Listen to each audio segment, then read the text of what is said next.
Welcome to This Week in Money. I'm Jim Goddard. Today, Ross Clark from chartsandmarkets.com looks at the action on the major markets and how they reacted to the latest China-U.S. trade war news. An attack on an oil tanker also boosted crude prices and the Canuck buck. How could political policies help Canada's economy? We chat with People's Party of Canada leader Maxime about that, along with Don Valley West People's candidate Ian Prittie, who points out the economic advantages of dumping tariffs, and Yukon People's Party candidate Joseph Zelezny, who's a big promoter of natural resource development. Plus, at the end of the show, we'll have a company showcase update from American Manganese CEO Larry Reaugh. We'll talk to Ross Clark right after this. Media recognition from Bloomberg, Reuters, recycling trade publications, patented process for 100% recovery of critical metals, including cobalt, lithium, nickel, manganese, aluminum. American Manganese is focused on recycling lithium-ion batteries for electric vehicles. American Manganese trades on the TSX Venture, AMY, the US, AMY.V, and Frankfurt 2AM. For more information, visit AmericanManganeseInc.com or phone me, Larry Reaugh, at 778-574-4444. Welcome to This Week in Money, the source for market opinions. Here is Jim Goddard. My guest is Ross Clark from chartsandmarkets.com, where you'll find insightful market commentary and timely technical analysis. Welcome back to the show, Ross. Always a pleasure to be with you, Jim. Ross, have China and the U.S. hammered out some kind of a trade deal? What's the latest breaking news on that? A deal or a truce or phase one of many? The question, I guess over the next 3 weeks they will iron out the specifics as far as the documentation is concerned. But as of our conversation right now, we don't know what's happening to the tariffs in December, and time will tell here just how good the arrangement was that they came to on Friday afternoon. So the market had been looking for something along this line, hoping for possibly something better. And so with that, we had the Dow up 500 points on Friday. It was actually one of the best weeks that we've had in months. But with the news coming out, it was a sell on the news because it wasn't outside of expectations. So Dow closed up 300 and change, but was losing momentum towards the tail end of the day. So you got most of these indices now, like the Dow and the S&P, that are up, challenging the summer highs. This is part of that rolling top formation that we've been looking at. A week and a half ago, we were at the bottom of the trading range, oversold, and ready for the bounce. We've got right back up now to the top end of it. And if there's no follow-through next week, if we start to roll over here, I think it could be a pretty rough second half of October. And, we're coming into earnings season, and at this point, earnings on a year-over-year basis on most of the stocks are anticipated to be lower. So it's going to be hard to see just where the push might come to get the markets running through to new highs. A missile attack on an oil tanker in the Gulf, and that raised oil prices. Did that also raise the Canadian dollar up? Oh, yeah. No, the Canadian dollar did what it's supposed to do, and we always look to see if it does rally with the commodity sector. And in this case, the oil market was up $1.20 on Friday. It had 4 good days this week, having retested the support down at 52 in the first half of the week, and then closing up around 54.80. So the oil market. That's a real line in the sand down around the $51 mark at this point. Resistance is going to be up in the 56 to 57 range. And as far as the Canadian dollar is concerned, it actually outpaced oil on Friday.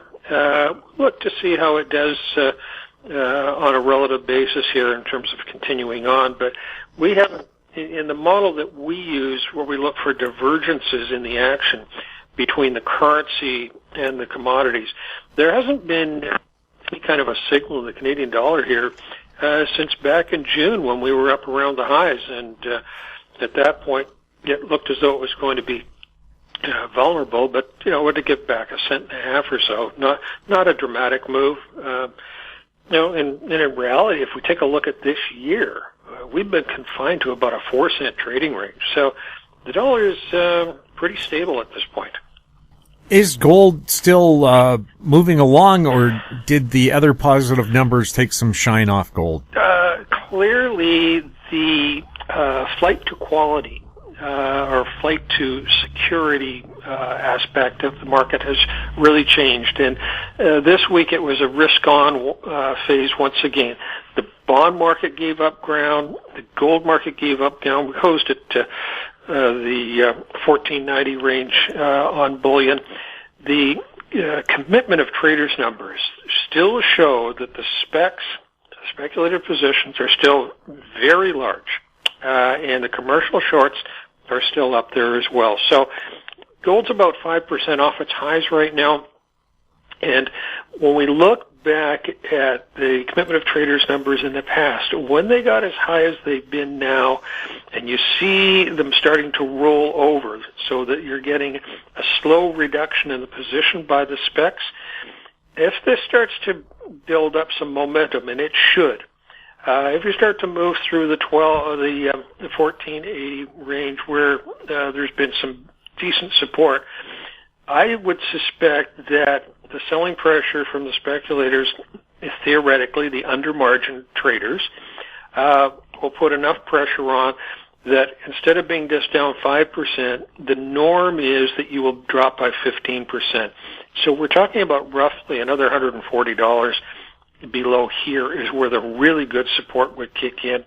And if this 5-year base consolidation that we've got in gold is part of the early stages of the next bull market, then somewhere in that 1330 to 1350 range should just be a phenomenal buying opportunity if it happens in the next 3 to 6 months. Ross, thank you so much. It was good to be with you, Jim. My guest has been Ross Clark from chartsandmarkets.com. Coming up, Maxime Bernier next on This Week in Money. Always consult your investment professional before making any investment decision.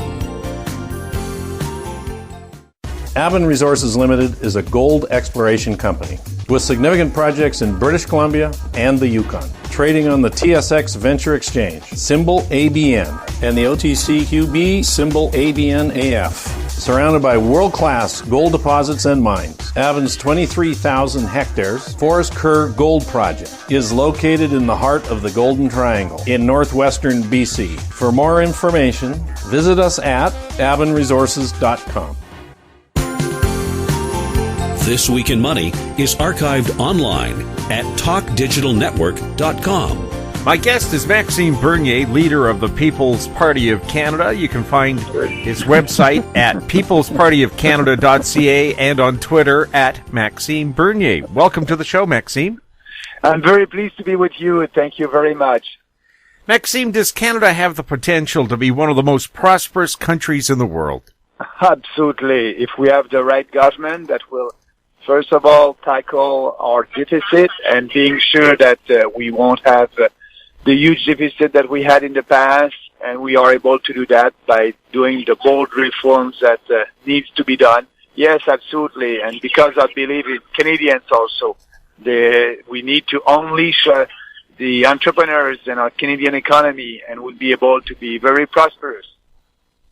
We're hearing Canada is either in or heading for a recession, and the Canadian economy is drowning in debt. Government debt, corporate debt, personal debt, mortgage debt. Has Canada been turned into a country of debt slaves? You have a point there. That's why, it's important to be able to lower taxes to every single Canadian. We have a plan for that. In our platform, we want to give more of your own money in your own pockets. And because we think that you'll need that. You need that to achieve your dreams. You need that to pay your debt. And I think it is important. So that's why we have a 2 tax bracket instead of 5. And people will save $35 billion in our tax rebate. That's the cost of our reform. We'll be able to do that after balancing the budget. It is important. We need to balance the budget first, and we will balance the budget in 2 years. And after that, with our surplus, all our surplus will go to lower taxes to Canadians. So that will help. That will help them because, as you just said in the beginning, there's a huge debt out there, and they need to have more money to be able to pay and to enjoy their living. Under your tax scheme, would you also increase the personal tax exemption before you have to start paying income tax? Oh, absolutely. It is too important to help also the poor in our country and people who earn less than $15,000 a year. We won't pay any income tax at the federal level. So I think that's very important. And that's why I'm saying our tax reform is a fair tax reform for everybody. Canada has a real estate market that's in trouble. To help homeowners and future homeowners with mortgage debt, should mortgage interest be tax deductible? It would be a huge cost for the Canadian society, for our budget if you do that. I know that in U.S. they have a proposal like that, but it is not part of our platform. I prefer to have a global reform, a comprehensive reform on the tax system. And, if you want to buy a house, you'll have more money. If you want to invest in the stocks market, you'll be able. So it is not a part of our proposal. Does the People's Party have plans to balance the budget and pay down debt? Absolutely.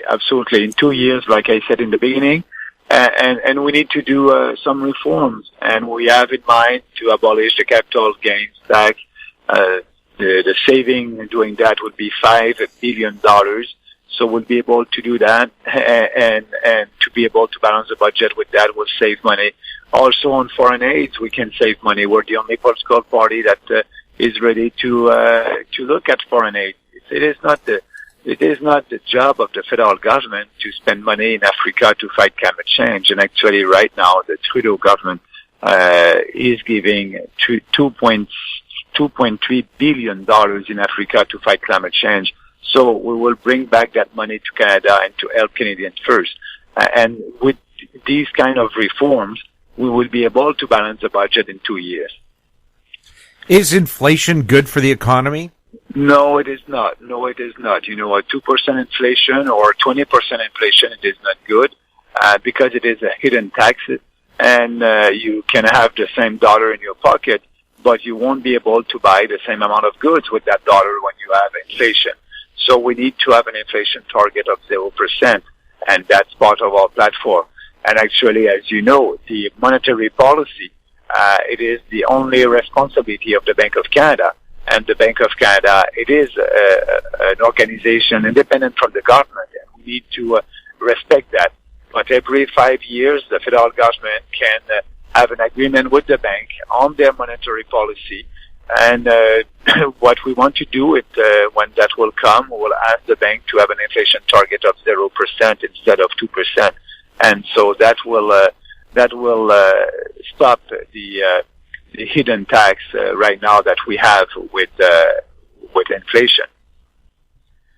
Canada has a wealth of in-ground natural resources. Could Canada use this resource wealth to back the Canadian dollar with gold? That's not part of our proposal. I think the first reform would be to have a zero target inflation, like I said, with the Bank of Canada. But the development of our natural resources, it is very important. And so what we must do, we must be sure that we will be able to build pipelines in this country. And we have a strong proposal on that. We're ready to use the Constitution, Section 9210. And at the same time, we will do some consultation. But at the end, when you use the Constitution, the approval of pipelines, it is the only federal jurisdiction. And that's the only way to be able to have national infrastructures in this country. So yes, for pipeline, using the Constitution if we need it, and that will help our natural resource sector. How much are interprovincial trade barriers and the lack of pipelines costing the Canadian economy?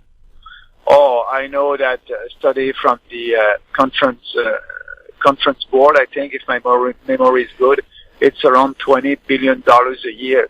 And we need to have a real economic union in this country. And actually, as you may know, the father of our constitution decided to create that country 52 years ago when to create an economic union. But we don't have that right now. So I think it is very important, and that's why in our platform we want to have a minister that will be in charge with the negotiation with provinces to be sure that provinces will repeal or abolish their tariff and trade barriers that they are imposing right now. What are the costs of excessive regulations and bureaucracy to the economy? I don't know the final number, but there's a cost. Each time you impose a new regulation on businesses, usually the business will transfer that to their consumers. And so at the end, it's always a person, a Canadian, who has to pay for that.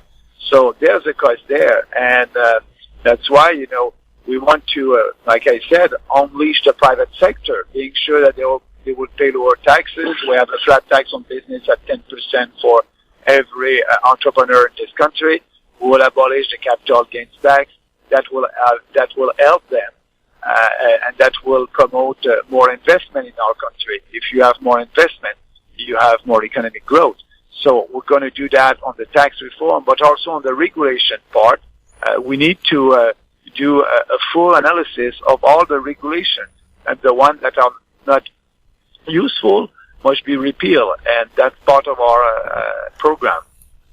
Is it fair for a business person to have to get a local license, then maybe a county license if you're in some provinces, and a provincial license and a federal license to run one business? Yeah, that's a big problem.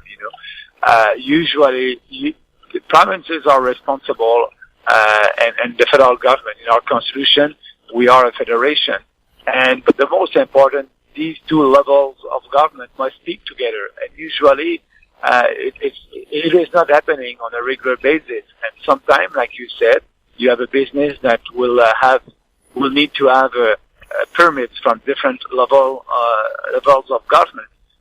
So it is a little bit complicated to stop that, because sometimes provinces, they have the full jurisdiction to impose some permits or tariffs. You must try to convince them that at the end, when you have something that is not useful, and it is just more regulation without any ending benefit, they must look at it. But at the end, the provincial government is always responsible in their own jurisdiction, so you cannot impose your point of view. And I'm running to be the Prime Minister of Canada. I'm not running to be the Premier of BC. So I'll do my best at the federal level, and I hope that provincial government will do the same. What is the cost of mass migration to the Canadian taxpayer? But right now, I have the cost that's coming from the parliamentary budget officer.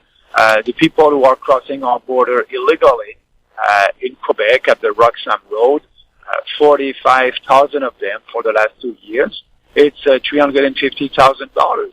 And there's also social costs that you must add. Provinces are in charge of social services, as you know, and that's another cost over there. But for the federal government, it is $350 million, so it's a lot of money. And also, as you know, 40% of them will have to be deported because they're fake refugees. And in between, we have to pay for them. So that's why it's so important to solve that problem at the border, and being sure that people respect our borders, and at the same time also helping the real refugees where their life is in danger, and where they are waiting, sometime in a camp for waiting to come to Canada or other Western countries. We need to help these refugees first, not the one who are the illegal migrants that are crossing illegally our border in Quebec. It's not fair. These people are jumping the queue, and the real refugees cannot come to our country. So yes, we need to do that for the sovereignty of our country, but also because there's a cost for taxpayers that we can save money there. If whistleblowers are willing to expose corruption at all levels of government in Canada, would your government be open to listening and, where warranted, investigating? Absolutely. We must have a strong legislation that will protect them, and it's too important for our democracy. And yes, that's a big yes for that, for sure. Relations with China seem to be deteriorating, with 2 Canadians sitting in jail in China under bogus charges.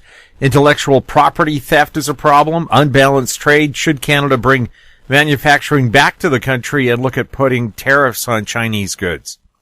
But first of all, you're right. Our first priority must be to be sure that these 2 Canadians can come back to our country, because, they're illegally detained over there. And so we must do everything for them to come back, and maybe use also the pressure that our allies can put on China for that. But also our economic relationship with China, we must look at that, because, as you know, the Chinese government is more protectionist right now, and I'm ready to table a complaint at the World Trade Organization to look at the Chinese the Chinese protectionism. So that's the first thing that we can do. But at the same time also, we must have a serious look to maybe to be able to impose some tariff on the Chinese good. That would be maybe the last thing to do. But we must start to look at it. So that's a complex relationship with China because of the Trudeau government. Our foreign relation, when Trudeau said we are back, Canada is back on the world stage. Yes, but for the worst reason. The relationship with India, the relationship with US, the relationship with China are at the worst now. If you compare the relationship that we had a couple of years ago, we had good relationship with this country. So we have to rebuild that, and that would be a part of our responsibility as a new, I hope, PPC government will focus our foreign policies on the security and the prosperity of our country. That will be our focus. Trudeau gave a $40 billion LNG contract in BC to China with its questionable quality steel. Do you think there should be an investigation into how that happened, and would you stop that questionable steel from coming into Canada?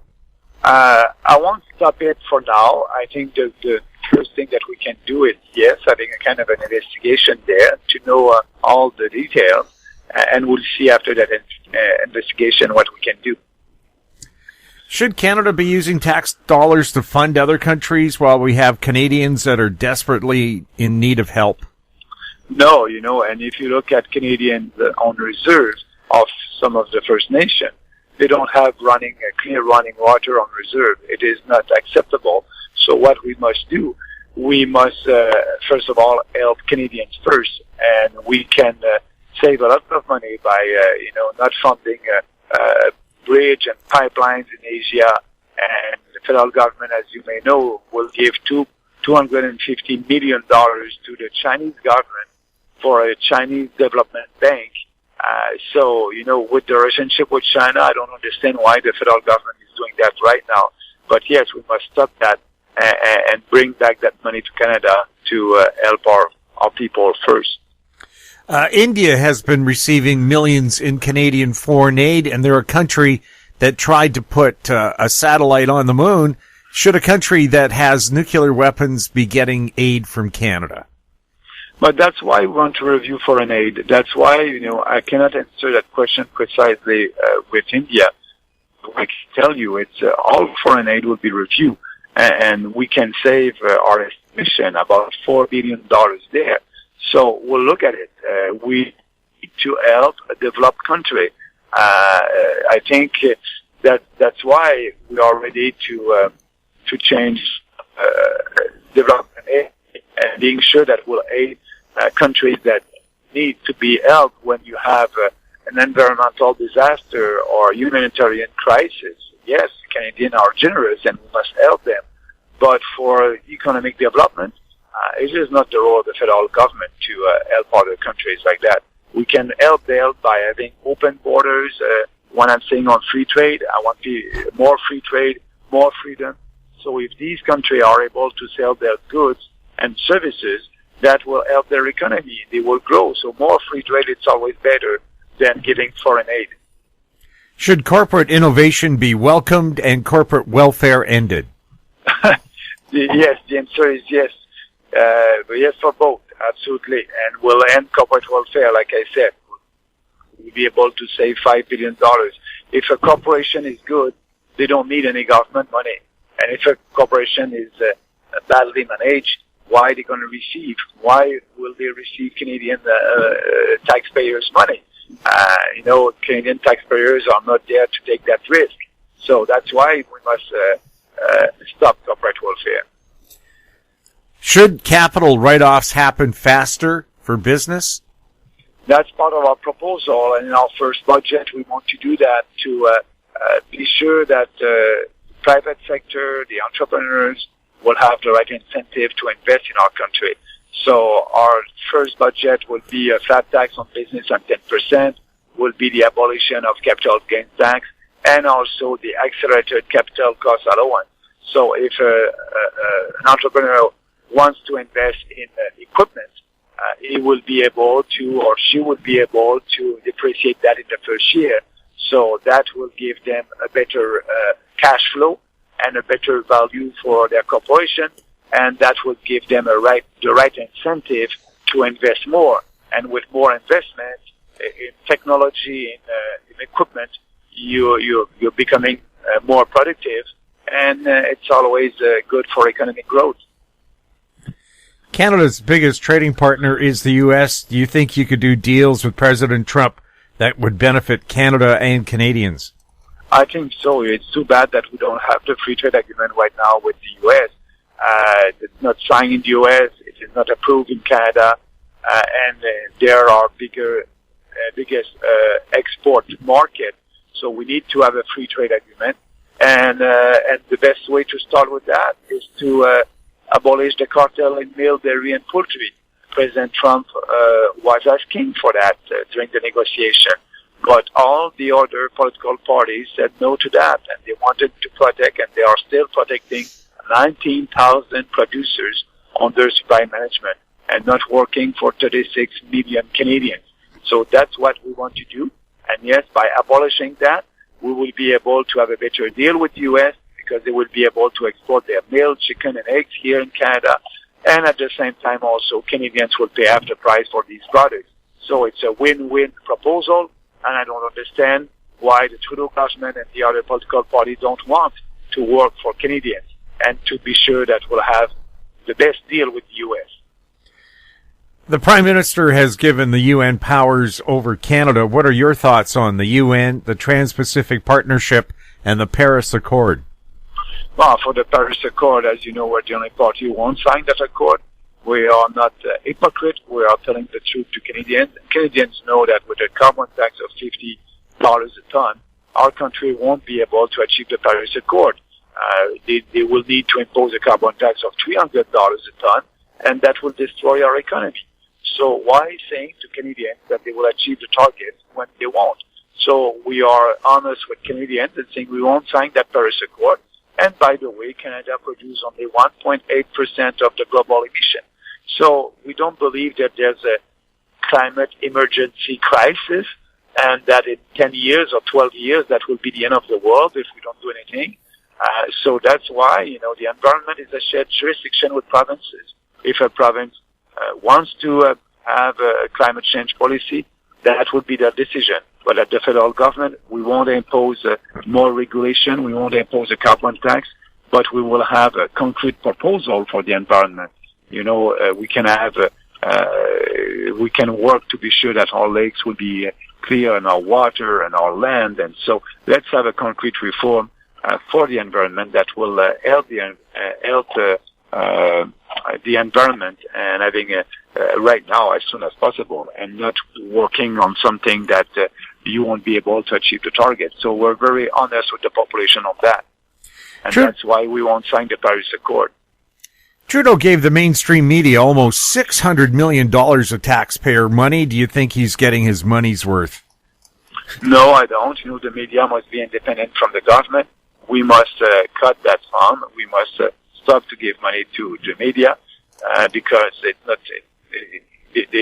They must not be dependent. They must be independent. And when the government is giving money, there's a risk over there for the independence of the media. So what we want to do, we'll cut that, and we can have a parliamentary committee that will look at that challenge for the traditional media. But we may have a solution that is different than giving taxpayers money to these traditional media. Should financial literacy be taught in schools instead of gender fluidity? Yes, I think that would be a common sense curriculum. Why have governments in Canada turned a blind eye to money laundering? No, I think they must do that. I think we must put more resources and focus on that, and that's why that's the role of the federal government to deal with that. But right now, the federal government is dealing with things that are not under our jurisdiction.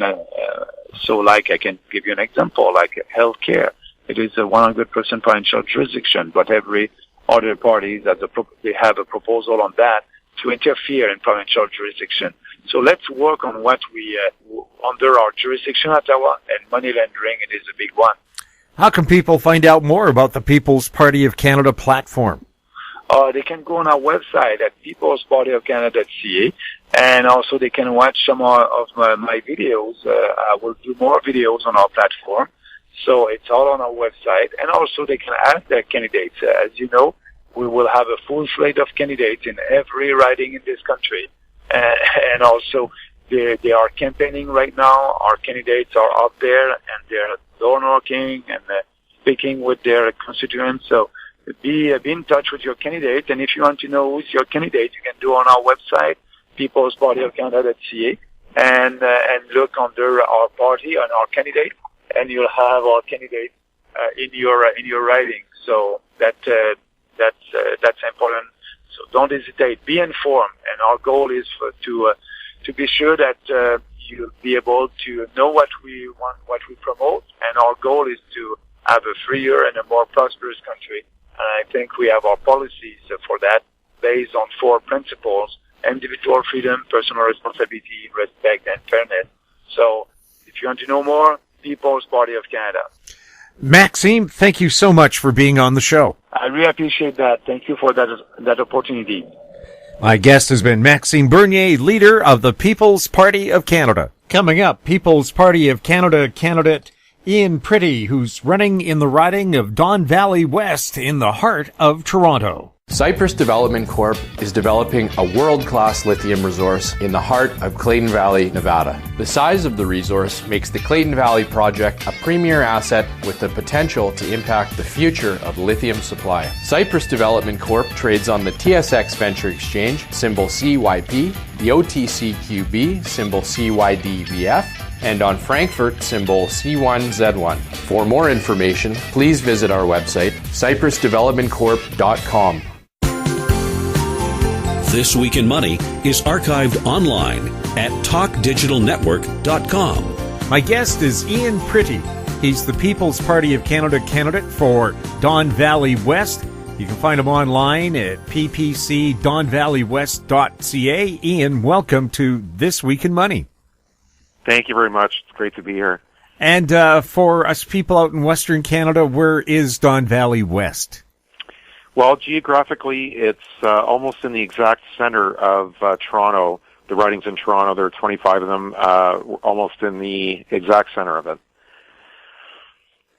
Well, Toronto always has claimed to be the exact center, and you're in the middle of it. We'd like to do a deep dive with you now on some of these topics. First, we asked Maxime, the leader of the party, Maxime Bernier, if Canada has the potential to be one of the most prosperous countries in the world. Your thoughts on that? Absolutely does. It just needs the correct policy to be back in place. We need to stop wasting money on stupid things. We need to start cutting tax. We need to start sending a signal to the rest of the world that we have a responsible government back in place and that foreign investment should come back and is an attractive environment to invest in, and our plan does all of those things. Is Canada likely in a recession now? I think the odds are 100% that Q4 GDP growth will be negative. When you combine the fact that second quarter GDP growth was only at 0.9%, it's been weak all year, foreign investment has crashed a net $60 billion during this Liberal government in 4 years, in large part due to the $80 billion of debt that have been added, and I think we're pretty close. If you look at the July data, for example, international merchandise trade fell $1.1 billion. It missed estimates by $800 million. The private sector has been shedding jobs, while the public sector jobs have been added with deficit financing, which is a very, very fake job creation mechanism. So we're facing economic oblivion, and my opinion is that we're absolutely in recession right now. Has Canada been turned into a country of debt slaves by design? Whether by design or not, that is definitely where we are. We have the credit agencies, for example, M&P, reporting that 46% of Canadians are $200 away from insolvency, which is completely unacceptable. Canadians now owe $1.74 in credit market debt, which is a metric that includes consumer credit, mortgages, and non-mortgage loans, for every dollar of household disposable income, which is unsustainable. And cost of living is completely out of control in Toronto and indeed around the country, which has left the debt burden for individuals at a completely unacceptable and unsustainable level. What can be done to stimulate Canada's economy during an economic downturn? Well, I think step one is to get the federal budget back to balance as quickly as possible. That will allow us to cut taxes responsibly and will be a signal to foreign investors that a responsible government is back in control. And the People's Party of Canada will provide the lowest small business tax rate of any party, lowest farm tax. We will abolish capital gains and ensure that those earning less than $100,000 pay a flat 15% in tax. And I think all of those factors and steps will diminish an economic downturn to the greatest extent that we possibly can.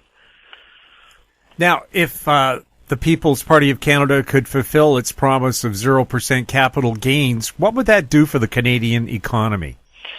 It would be a tremendous driver. Abolishing capital gains would be a strong signal to small business, entrepreneurs, and job creators that capital formation is back, that Canada is a solid environment to invest in.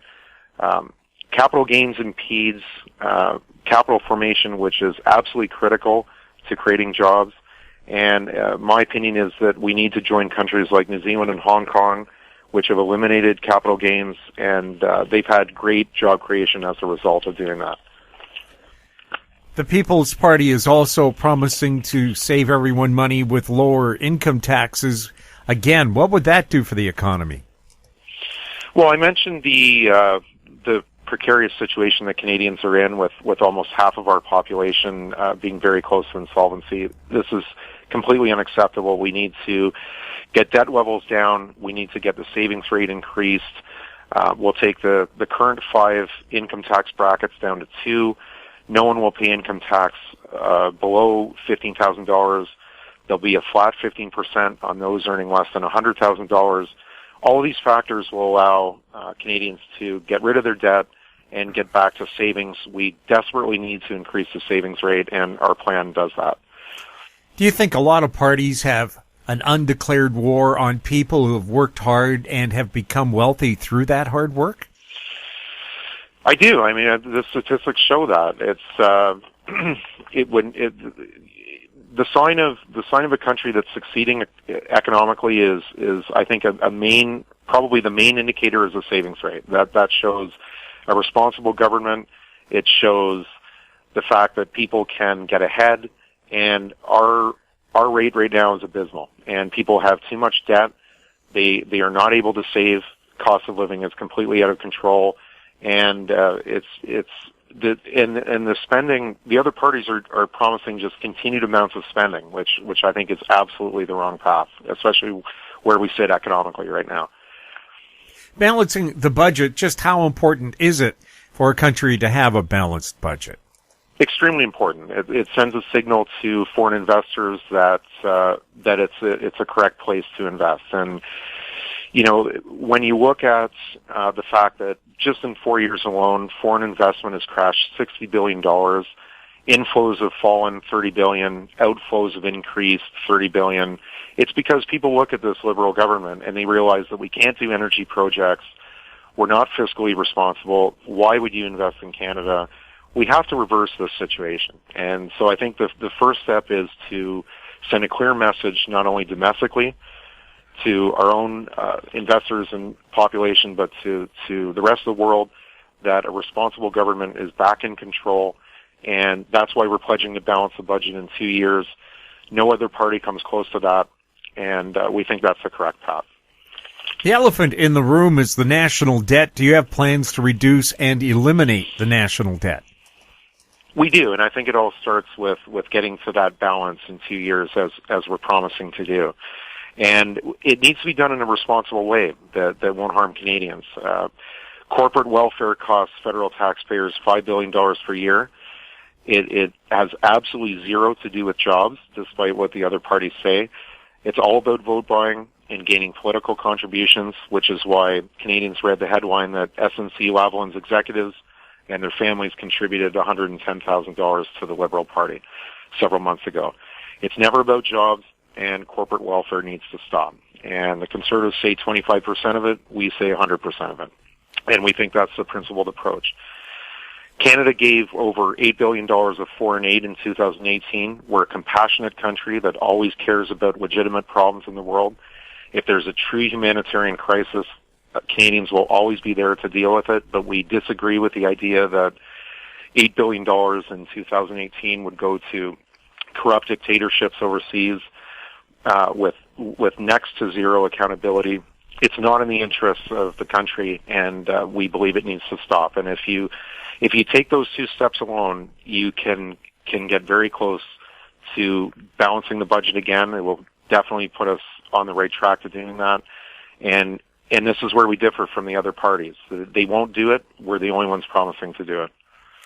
Here's an example of wasted foreign aid, the $60 million Canada gave India, a country that has spent billions on atomic weapons and a space program.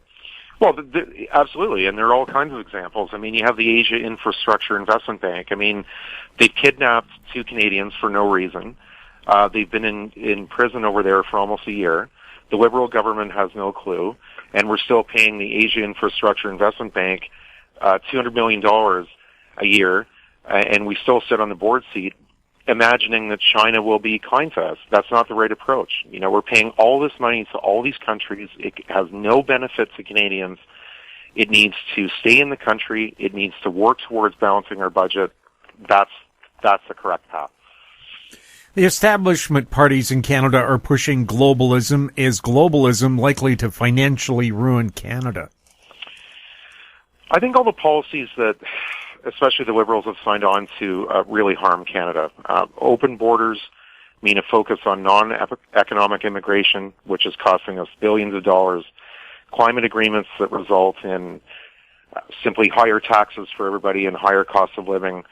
So we need Canadian policy to be owned by Canadians again. I think it should be up to us to discuss that, not some foreign body or foreign power to dictate to us how we should do our policy.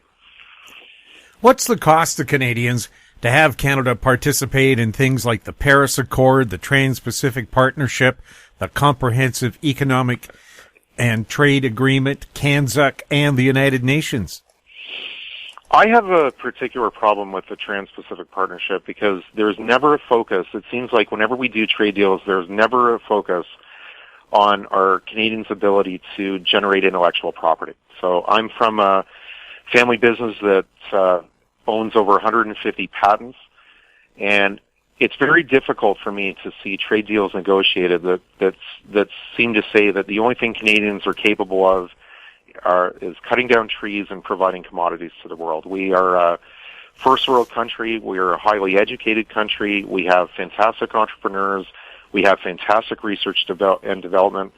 And I am very strongly of the opinion that our trade deals need to reflect that. And so I would look at all those agreements and I would look to renegotiate them. In BC, we've had a carbon tax now for about a dozen years. Emissions are still going up. Our carbon tax is just another excuse to extract money out of Canadians. It is, and it's important that Canadians know that data. There's the fraud that's always claimed that British Columbia did this, and isn't it fantastic because emissions have gone down? They haven't gone down; they've gone up, and let's consider the cost of administering this program. I mean, the Parliamentary Budget Office is responsible for examining federal programs and looking at what they cost, and just on the cost of administration, it's close to $300 million to administer this over 3 years. And my local candidate in the riding talks about how wonderful the carbon tax is and how there was no price on pollution before they did this.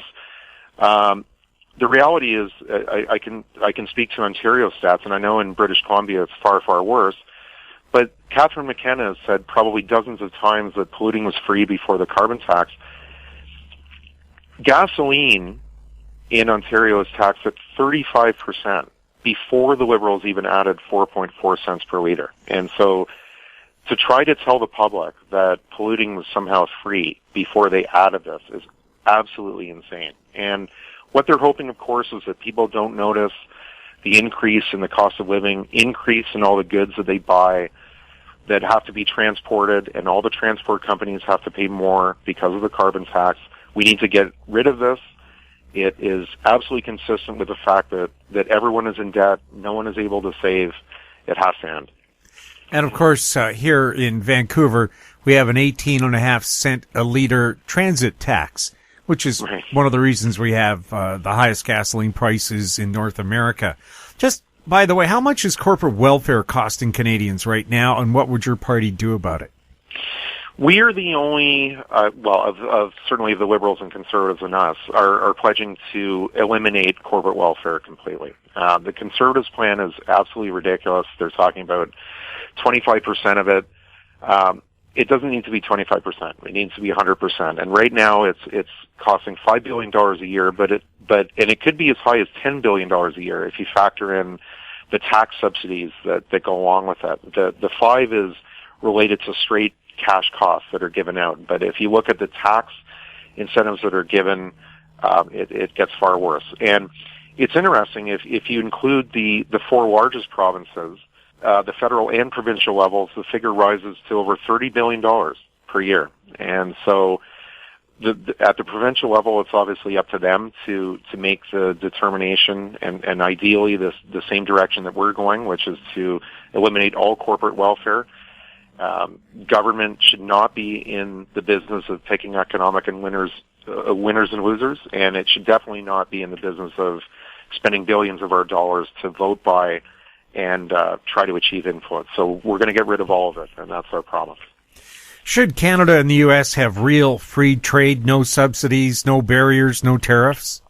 Yes, they should. When Singapore, which is my favorite economic example, when Singapore was kicked out of Malaysia in 1965, they unilaterally dropped all tariffs, and they were originally, at that time, were living in mud huts. It was a very poor region, and in 40 years went on to become one of the best economies in the world. And I think it's very important, especially in the context of what President Trump is doing, which I think is a mistake. It's important that people understand that tariffs are simply a taxation on your own citizens, on your own consumers and your own businesses. Free trade is what works. Free trade is what we're advocating for interprovincially. And eventually, the logical extension of that is I would like to see that happen with our international trade deals. We really should have no tariffs on international trade whatsoever. What's the cost of the interprovincial trade barriers we have in Canada? It's enormous. So there was a study in 2016 in the Canadian Journal of Economics that came to the conclusion that interprovincial trade barriers cost Canadians roughly $100 billion a year. So given that's 3 years out of date, I'm sure it's much higher. I'm sure it's closer to 110 or 120. So $100 billion per year, and per Canadian household, that's $7,500 per year. And this is harm that we're doing to ourselves. This isn't other countries applying tariffs to us. This is us deciding that we don't want free trade internally. So we are going to take what I think is an innovative step, which is to establish a Minister of Internal Trade.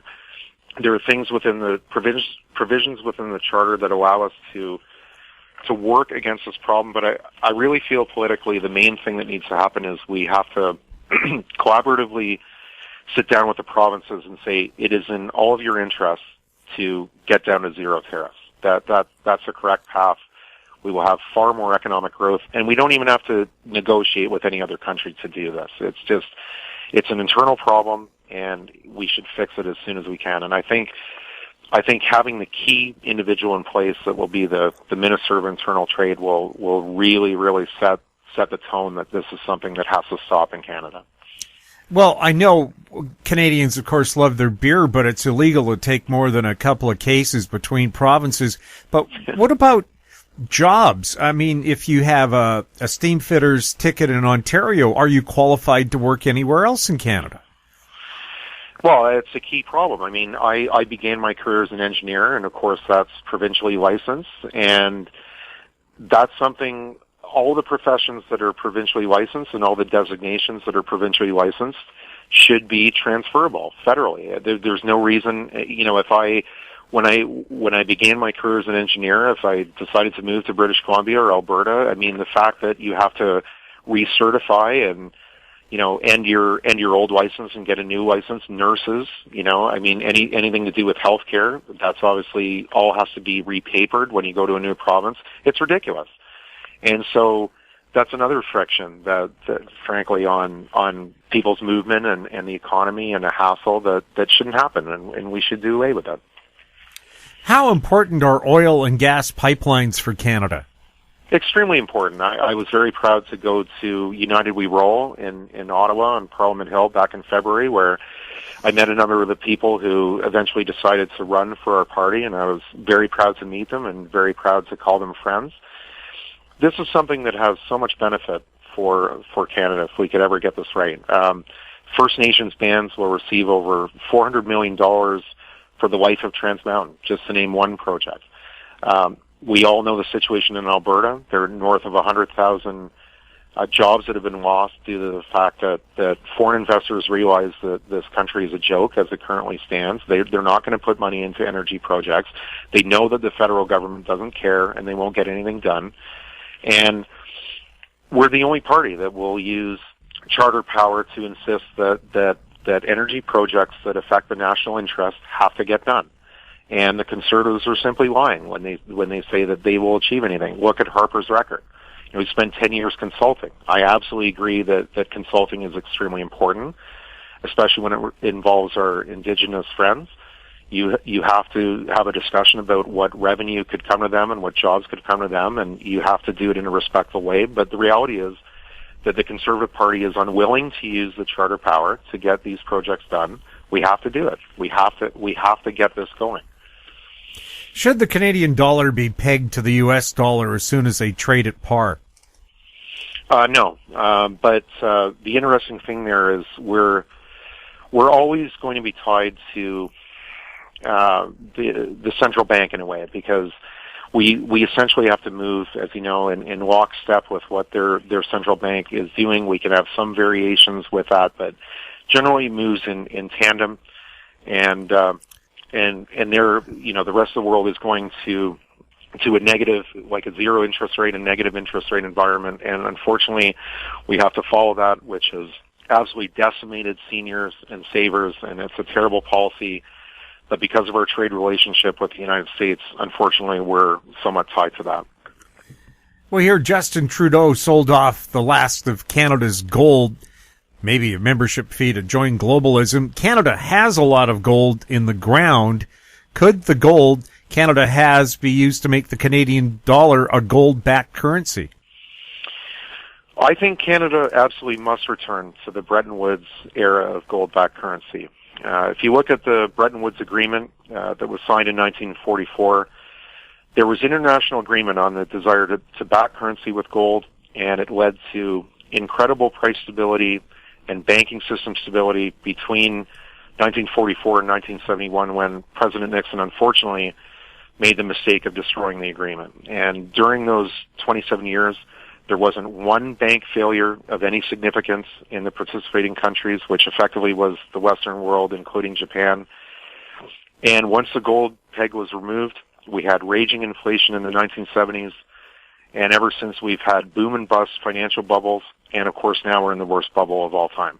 And I don't think there is any better evidence that leaving a gold standard was a major mistake, and we need a gold-backed Canadian currency again. And selling all our gold was a terrible decision and makes Canada incredibly vulnerable. Maxime has pointed out that the Bank of Canada has a five-year mandate where we can discuss what inflation rates should be. He's made the point that it should go to 0%. I absolutely agree. There's no reason there needs to be a 2% target. But the problem with that, or the consequence of that, is if you establish a 0% inflation target, you then need to think about how you functionally might do that. And I think a gold-backed Canadian currency is absolutely the best way of achieving that 0% inflation target. Where has foreign investment into Canada been coming from, and could it threaten Canada's sovereignty? I was actually researching the stats on that lately, and from Europe it's declined a little bit, and from Asia it's increased a little bit, but it's something that is incredibly important to our economy. I said earlier that in the last 4 years foreign investment has crashed in that $60 billion. It's because we're not sending the right signal to the world. We're not sending the signal that Canada is a great place to invest. It's critical for generating job growth. I don't think it threatens sovereignty if we establish sound business conditions in Canada. I mean, the exact same policy that should make Canadian investors want to start a business, hire people, is basically the exact same framework that you use to attract foreign money. And so I think the same policy applies. Foreign investment has always been important to Canada, and I would encourage it. I don't think it's a sovereignty issue at all. Has foreign investment been leaving the country? Yeah, it's been pretty dramatic over the last 4 years. I think it's institutional investors worldwide now know that Canada is a place that can't get energy projects done. So outflows of capital have gone up $30 billion over the last 4 years. Inflows are down $30 billion. It's a net $60 billion. And that's where GDP growth is so low. It's been anemic all year long. I mentioned earlier that I think we're already in recession. It takes a while to report that on a lagging basis because of the data, but it's been abysmal, and it should be a top priority to get foreign investment back. How greatly does corruption at all levels of government affect the Canadian economy? It's incredibly wasteful. I mentioned earlier that the corporate welfare situation that we're trying to deal with at the federal level is approximately $5 billion per year. If you look at the tax incentives, it could be close to 10, which are tax incentives that are not for the entire population. They're not for every Canadian. They're just for specific businesses that they're trying to politically target. And then when you add in all the provincial cronyism that's going on, it's north of $30 billion per year, easily. And that only includes the 4 largest provinces. So it wastes everybody's tax dollars, which could be used to balance the budget and reduce taxes fairly for everybody. It favors some businesses to the detriment of others. It's absolutely ridiculous, and it needs to be got away of. Canada, along with a lot of countries, has had a bursting real estate bubble. Should the federal government get involved in that, or let free markets take their course? Unfortunately, now that that's been created, it will be very tough to correct that without it being a disaster for the country. And there's now close to $2 trillion of mortgage debt, and if the banks get in liquidity trouble over this, which I'm almost sure they will, it will be the Canadian taxpayer who will have to fix this. It will be the Canadian taxpayer who has to backstop the banks. I completely disagree with the Liberal and Conservative plans that have come out over the last few weeks that seem to say housing will be more affordable and we're going to help you buy into the housing bubble. So they want to use federal tax dollars to subsidize purchasing into a housing bubble that's now, in the case of 2017, 26 years old. And it is a giant mistake. It'll put the federal tax dollars that go into it at risk. It'll put people's personal solvency at risk. It's my opinion that a lot of Canadian consumers who are considering purchasing a house or have done in the last 2 years have no idea the risk that they're taking on, and to encourage this is absolutely insane. And of course now there's legislation in Canada and the U.S. that they would have bail-ins. In other words, banks can go into your bank account to balance their books if they get into trouble. What would that do to our savings and other bank accounts? Yeah, that started with preferred shares. I mean, they adopted something that I believe was developed in Europe, and it's very insidious. I think that's a creeping thing. But the reality is that I mean, I'll give you an example. So my Liberal opponent in the riding said in one of the local debates, "Oh, Canadian banks are sound." Yeah, well, we haven't had a severe mortgage problem yet, and so they're not going to look very sound when people realize that they've lent $2 trillion of mortgage debt into an absolutely insane housing bubble. So it will be the taxpayer that's required to fix this. It's whether it's through that mechanism that you mentioned, or just the simple fact that we'll do the exact same thing that the United States did 11, 12 years ago, which is to say the banks have to be supported. We need billions of your dollars. The exact same thing is going to happen. How much is mass immigration costing Canadian taxpayers? We're very proud in Canada to have a reputation that we attract the best and brightest from around the world. So it's absolutely independent of someone's skin color, their religion, where they're from. And of course, growing up in Toronto and living in Toronto, I've had the pleasure of working with people from everywhere in the world. And they're proud to be here, and they love the main reason they came here, of course, is the fact that they love Canadian values. And the problem with the Liberal policy over the last 4 years is they focused on non-economic immigration. They don't care about the issues going on at Roxton Road. They don't care about the fact that non-economic immigrants are living in hotel rooms around Toronto at the cost of hundreds of millions of dollars. And so our approach is that we want a return to economic immigration. We want someone who, to my earlier point, if there is a true humanitarian crisis, we will obviously help with that. Canada always has. We're not in any way recommending that change. But when it comes to our stable immigration policy, it should focus around Canada's economic interests. And so you have examples in Southwest Ontario, businesses needing specific skills. They're not able to fulfill those roles. And the Liberals talk about raising immigration levels. And what they conveniently neglect to mention is that it needs to focus on someone who's educated, someone who can contribute to this economy, someone who will be working right away. We don't care in the least what their skin color is, where they're from. We want them to be proud to be in Canada. We want them to contribute to Canada, and many people do, and that's the nature of the program that we want. Have there been any studies that you know of that say this is the right amount of immigration and these are the kind of people we need? So that, when I hear a number from the Liberals, 350,000 people, well, in Canada, that's a major city, and we only have 10 major cities. Where are those people going to go? Just physically.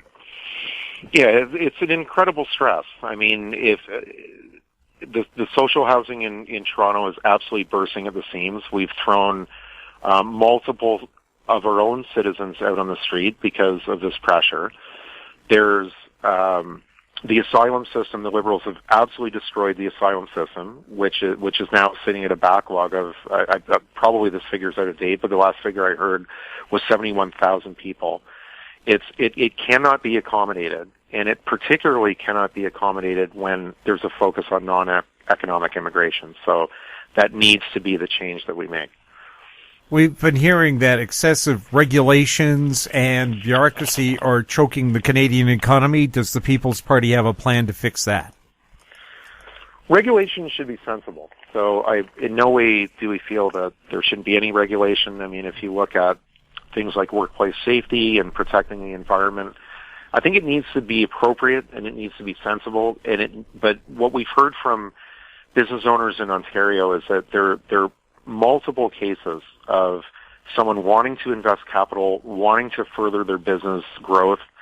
I know of a very good case in the Windsor area where there's an agricultural operation, and the licensing to get what the owner would like to get done, he's like, I went through this the first time. I'm not prepared to do it again. There's just too much red tape. So I don't think anything should interfere with small businesses' ability to generate jobs. I don't think anything should interfere with capital formation and the idea that you can start a business, grow a business. But you certainly do need some regulation for things like public safety and so forth. So it needs to strike the right balance, and I think it's pretty clear at both the provincial and federal level that it's not in balance. There's too much red tape. There's government believing it's very self-important in this area, and I think it needs to be sensible again.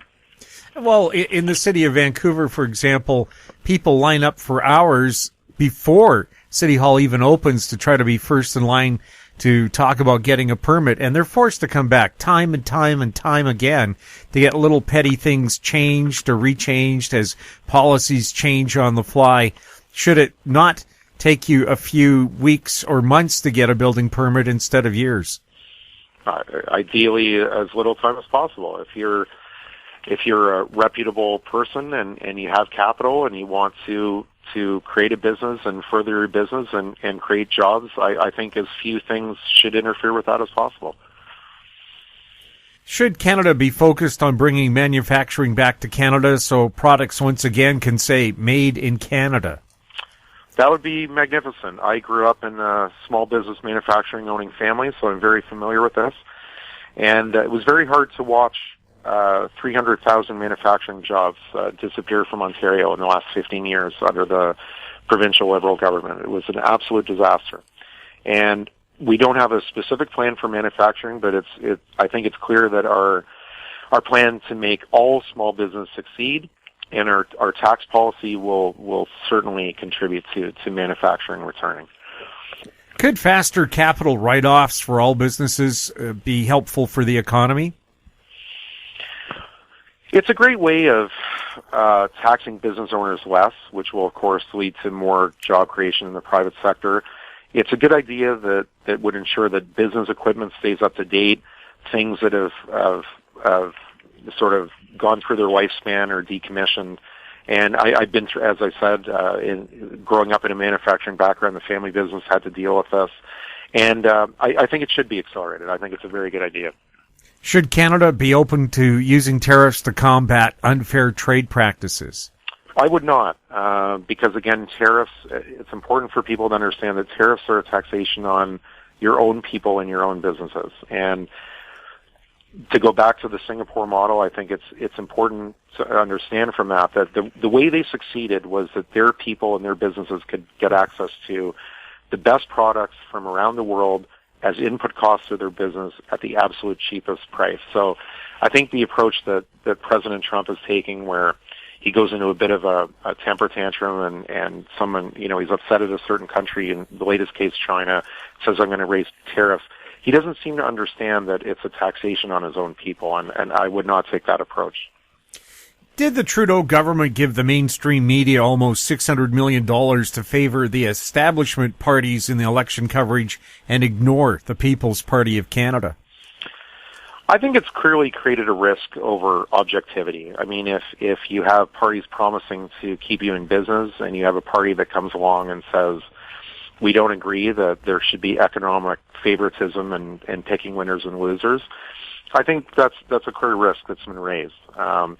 This is an industry that has never figured out how to profitably adapt to the digital world, and in my opinion, the taxpayer should not be responsible for fixing it. It's up to them. I own a small business myself. It's up to me to succeed. Nobody helps me, and nor would I expect them to. And the same applies to these businesses. It's up to them to figure out how to succeed. We have all kinds of independent businesses. I can point to Niagara Independent down in Niagara Falls that is succeeding because of the digital medium, and these businesses haven't figured it out. And I find it incredibly alarming that we could have our national conference where we introduced an absolute blockbuster plan to finally respect Canada's veterans and the mainstream media barely covered it. No mention on CBC. It should have been a major, major national news event. And because it was the People's Party of Canada and because it was a great policy, they didn't want you to know about it. And so I think it's very disappointing. Does Canada seem to be as much as or even more of a swamp than the U.S.? And do you think the People's Party would be up to the task of draining Canada's swamp? I'm not a fan of analogies to the United States scene, and to me it's pretty clear that when the U.S. runs a deficit of $1 trillion in 11 months, that the only thing they're draining is their own future. The good news is that we can get back to budget balance in Canada pretty quickly. And I mentioned corporate welfare, and I mentioned foreign aid that doesn't benefit anyone other than dictators. Those things, getting rid of those things will never harm Canadians. It's not a case of cutting spending that is essential to Canadians. We want to get rid of ridiculous spending that has nothing to do with benefiting the country. So we don't need to drain anything. We just need to have responsible policy that puts Canadians first. How can people find out more about your campaign in the People's Party of Canada? Well, my campaign here in Don Valley West is at ppcdonvalleywest.ca, and of course the national website is peoplespartyofcanada.ca. I'd really encourage people to go to the site, learn about our platform, learn about the diversity of our candidates and who are running across the country, and I think you'll get a very different picture from what you might know already. And I hope that people take that opportunity and learn more about us. Do you think a lot of the mainstream media has been spreading myths about the People's Party of Canada instead of looking at your actual platform?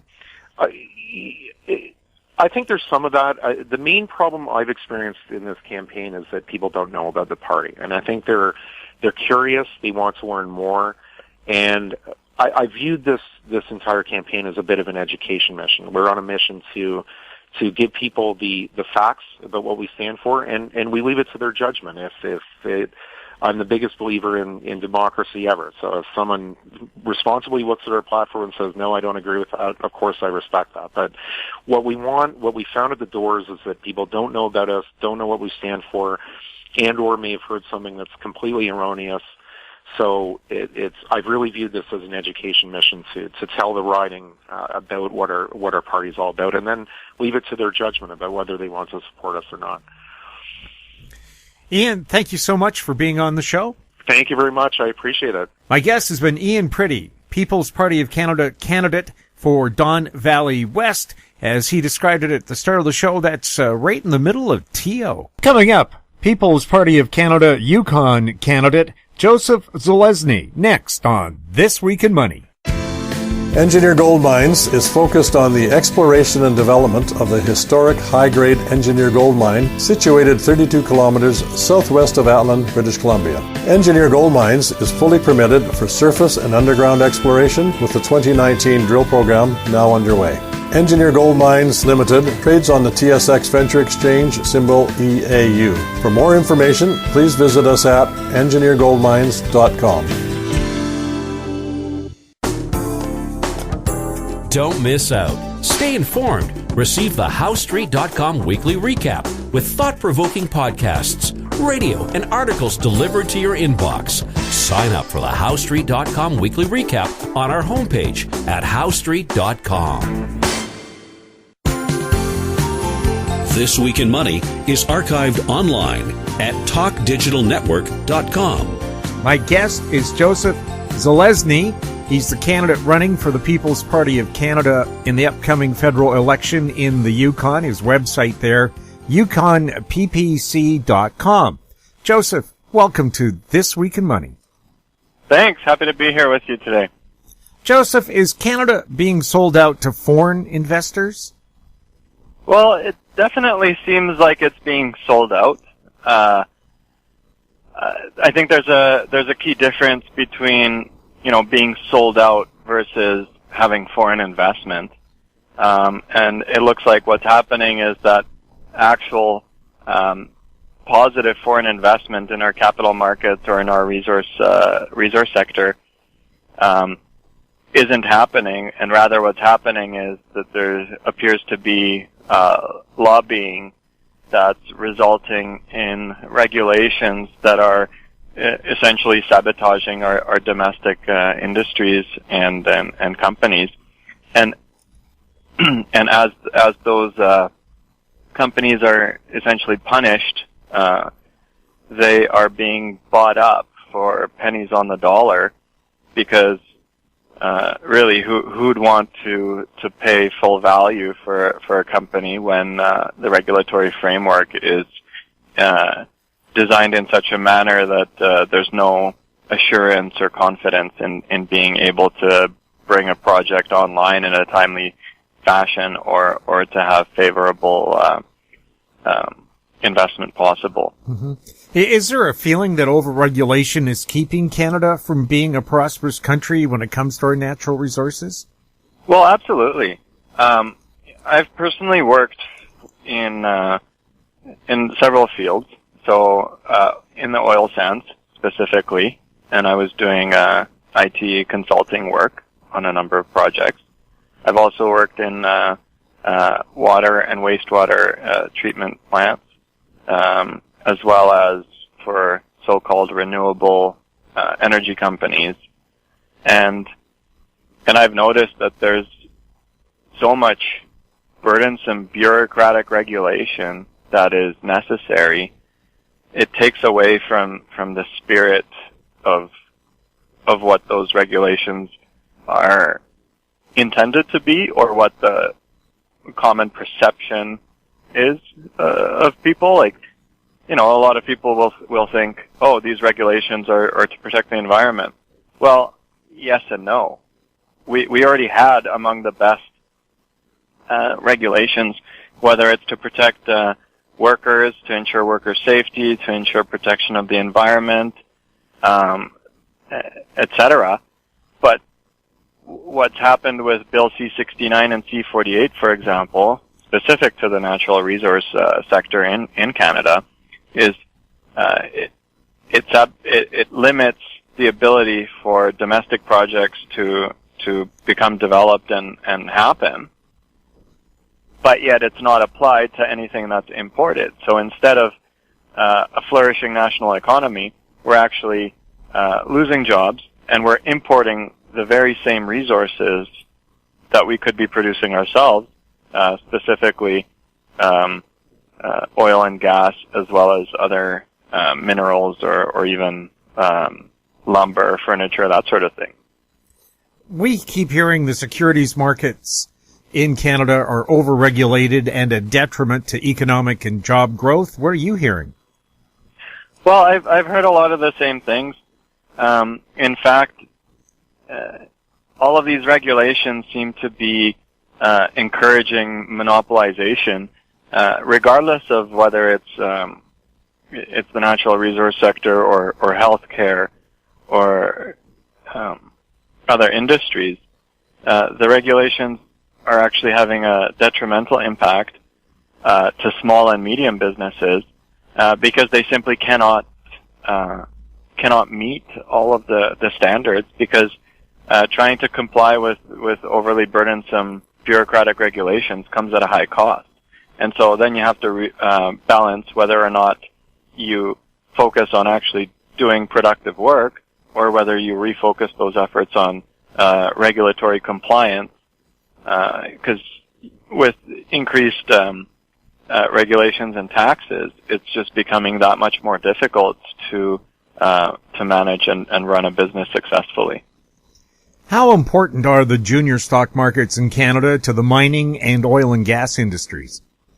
Well, I think they're extremely important, because that's a vital funding mechanism for these companies, and it seems like there's not any attention, partly because everybody's chasing yield, and the yield is in the larger markets, and those markets are increasingly less free. There's definitely rules that seem to favor large institutions and don't put any emphasis on enabling a thriving economy and allowing for equitable funding of smaller and medium projects. And actually that's gonna hurt us in the long run, because whether it's oil and gas or minerals,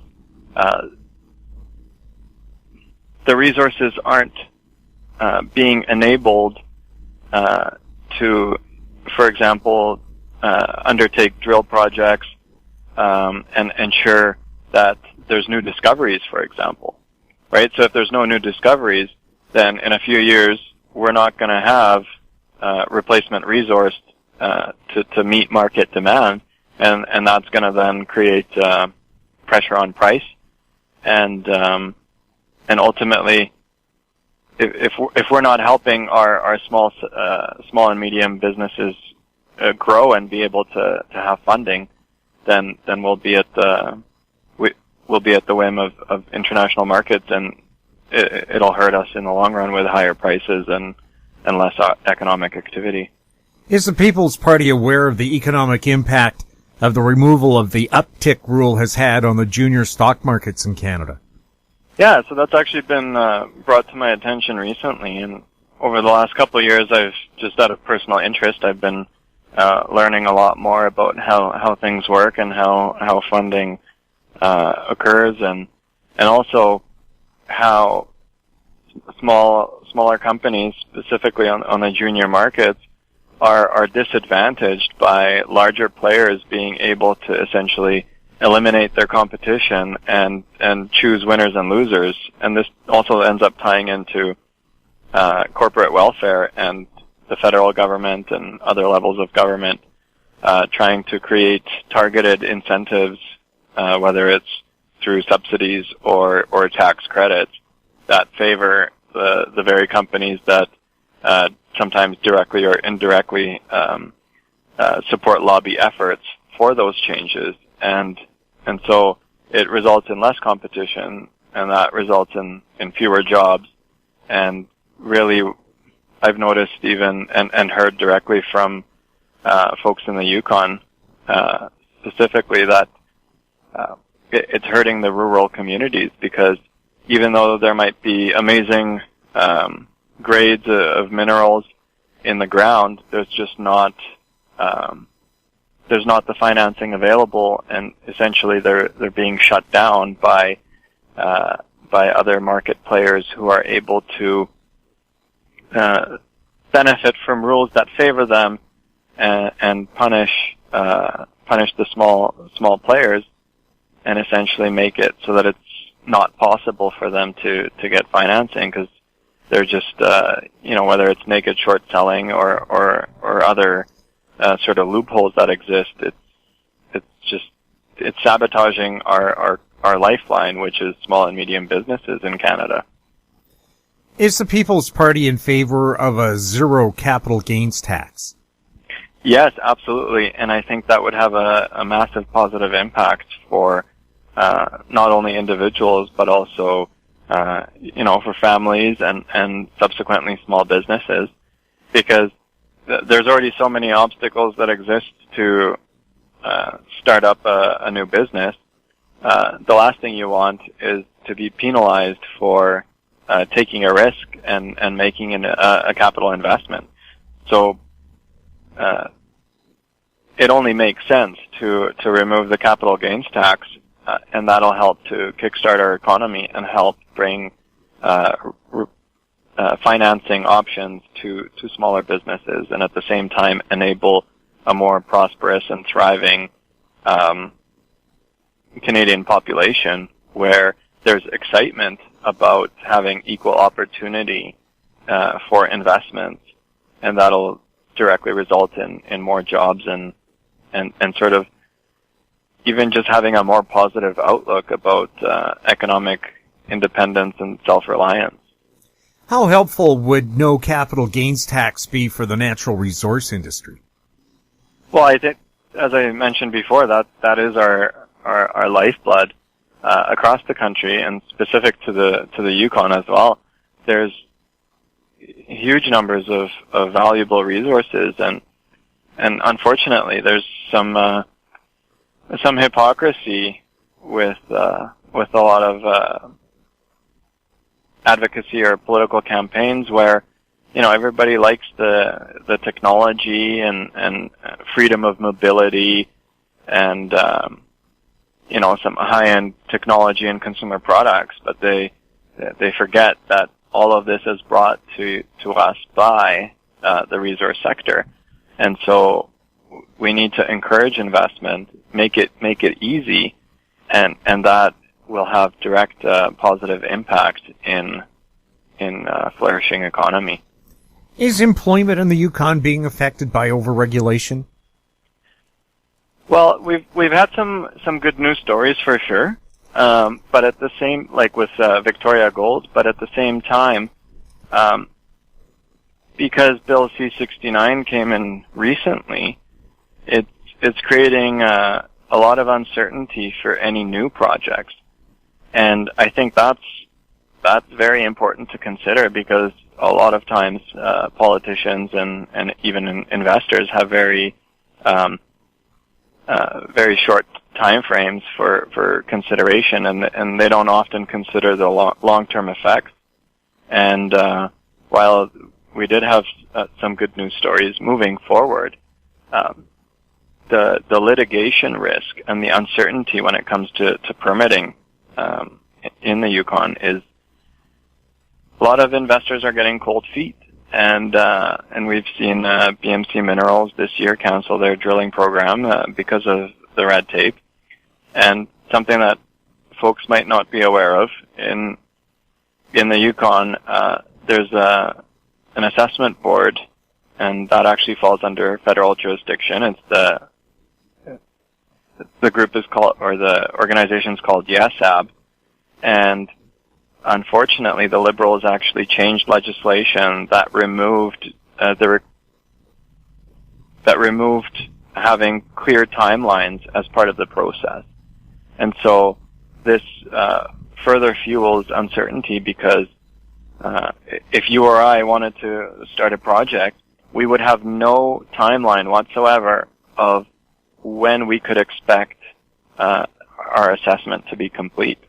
And I've also found out from the salmon subcommittee here locally that's integral in those environmental assessments that they often don't have the resources necessary to be able to do environmental assessments in an effective manner.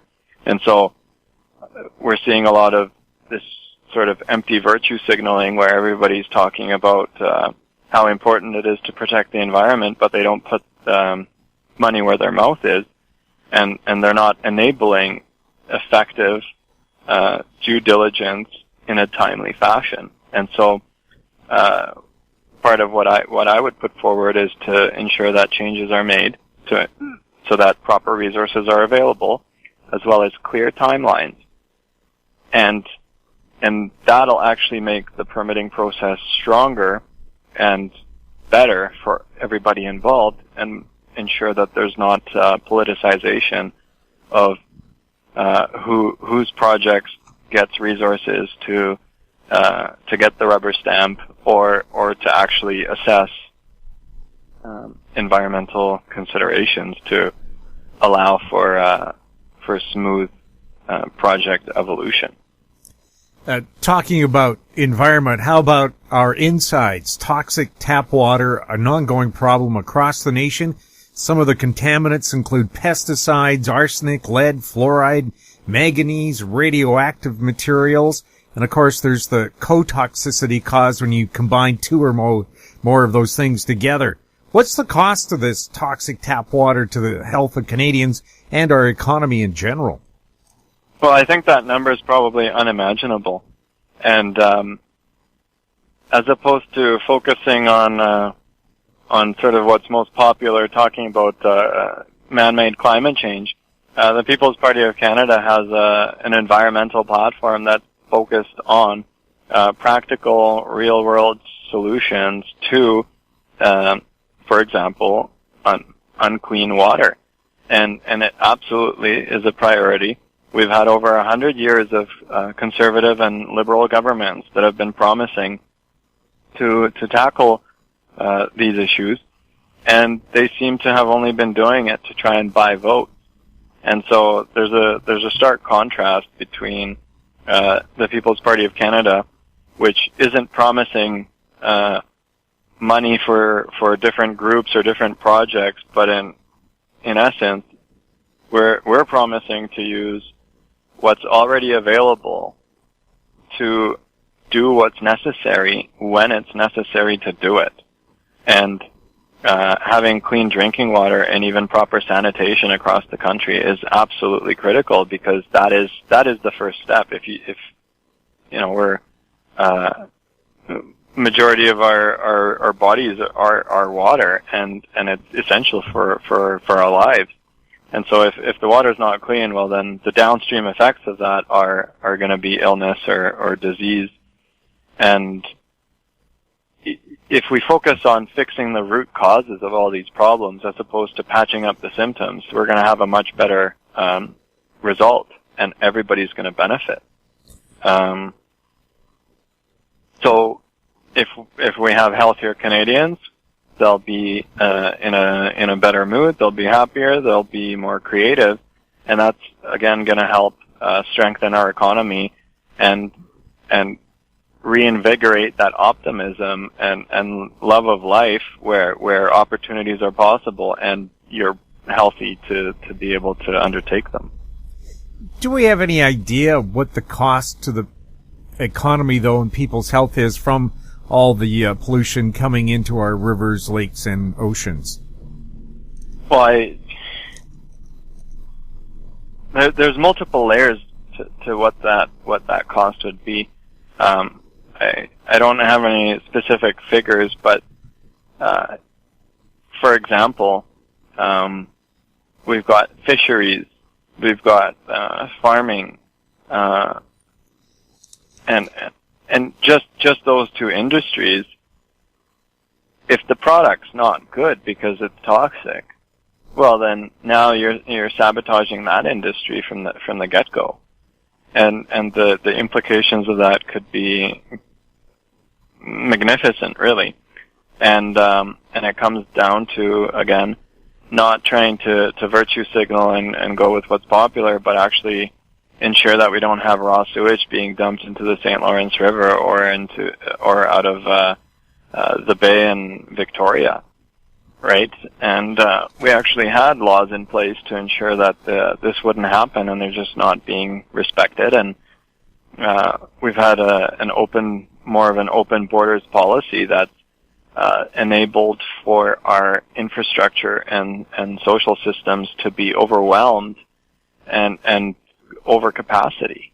And so we haven't seen appropriate investments in water, wastewater treatment facilities, or even our roads and other transportation infrastructure. And so, whether it's physical health considerations or even mental health considerations from for example, anxiety or stress or inability to feed your family if you're a fisherman because there's fewer fish because of the dirty water. These things have an enormous impact, and only the People's Party of Canada is serious about tackling all these issues, some of which aren't popular or headline news, but really they are the root cause of a lot of the symptoms that people are feeling and suffering from, either physically or even just mentally as considerations for their future. Are carbon taxes, green tech subsidies, and the climate change narrative being pushed on Canadians to give the establishment greater control over the people? It definitely seems like it. It's funny because the People's Party of Canada has a platform point specifically to get rid of corporate welfare and all corporate welfare, whereas every other party, including the Conservative Party, is wanting to focus subsidies, handouts, tax credits, at specific industries. And it begs the question, why those specific industries? After all, they all rely on natural resource sector. It's just something else, right? So instead of coal or oil and gas, they want to focus funds on what they're calling green technology. But then you still need lithium mines or cobalt or coltan for electronics, and a lot of these minerals come currently from areas where there's no environmental protections, and same goes for worker safety. And so it's very hypocritical to basically just not want things done in your own backyard, but at the same time having no issue with exploitation of people or the environment in other places. And even considering oil by rail transport across the country, I'm sure there's a lot that can be discovered about investments that were made specifically to favor that type of transportation, knowing full well that there were initiatives to ensure that new pipeline capacity would not be added. And so, really, this is a government choosing winners and losers in the economy, and in many cases it appears that there's a lot of focused benefit, but it doesn't benefit Canadians. It typically benefits shell corporations or foreign groups that have basically enabled the conditions for their own prosperity with some quite rich media campaigns to try and sway public opinion, but really at the end not doing anything tangible to protect the environment in Canada or elsewhere, and ultimately imposing a higher cost of living for all Canadians, especially those that are least able to afford it. And I'll use one example here, talking about how there's these campaigns to ban single-use plastic bags. Well, it seems like the only thing that's being banned is a free plastic bag with grocery purchase. Now, nobody's complaining about the shelves that are full of packaged plastic bag products that are exponentially more expensive than a free bag with purchase. And just the hypocrisy in that is astounding. I don't know any Canadians that go around throwing plastic garbage around and deliberately being wasteful. If anything, and myself included, if I get a free plastic bag with purchase, I'm going to use it a couple times, including to collect garbage, and actually keep a couple in my truck. And if I'm ever out in the outdoors and notice that there's some garbage along the side of the road or in a picnic area, I'll pick it up and then dispose of it properly. And so really all these subsidies and taxes, there's no positive results other than certain select handouts. But overall, we're basically being lied to and cheated. And for what? How important is the oil and gas industry to the Canadian economy? I think it's absolutely critical. It's the foundation of the Canadian economy, because everything runs off of these mineral oils. And a lot of people seem to forget that Canada is one of the coldest countries in the world. And also there's a consideration when it comes to energy return on investment. And one of the reasons why we have such a high living standard is because there's so much energy per unit of measure when it comes to oil and gas products. And so because in some cases you could have anywhere from 5 to 20 times return on energy invested, that enables prosperity and enables new technology because of the prosperity that comes from energy. And again, if people consider all the different products that are enabled by mineral oils and the transportation networks that exist.